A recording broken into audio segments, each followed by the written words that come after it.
जय जगन्नाथ सांग मैंने ओडिया बुलेटिन को आपण मानक स्वागत। युक्त 2 नामलेखा आवेदन अवधि वृद्धि। +2 प्रथम वर्ष नामलेखा आवेदन अवधि को आसंता 12 तारीख पर्यंत वृद्धि करा जायछि। +2 प्रथम वर्ष नामलेखा आवेदन अवधि को आसंता 12 तारीख पर्यंत वृद्धि करा जायछि। पूर्वर आवेदन शेष तारीख जुलाई 6 थिबा बेले एहाकू बढ़ा जाइथिबा उच्च माध्यमिक शिक्षा निर्देशालय पक्षरु सूचना दी जायछि। प्रथम पर्याय मेधा तालिका 20 तारीख में प्रकाश पाइब। चयन होइथिबा छात्र छात्री 22 रु 27 तारीख मध्य नाम लिखाइबे।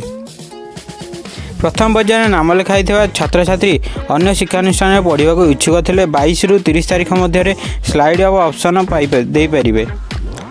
अगस्ट 5 रे द्वितीय पर्याय मेधा तालिका प्रकाश पाइब।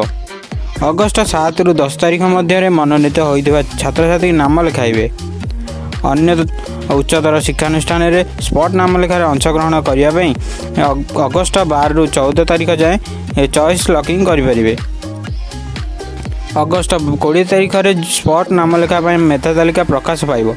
22 तारीख मध्याह्न 28 तारीख अपराह्न 6टा पर्यंत प्रथम पर्याय स्पॉट नाम लेखा अनुष्ठित हो। अगस्ट 1 तारीख युक्त 2 प्रथम वर्ष पाठपढ़ा आरंभ हो। तो जदि वीडियो भल लगी था तेज चैनल को सब्सक्राइब करने, वीडियो गोटे लाइक करने। जय जगन्नाथ।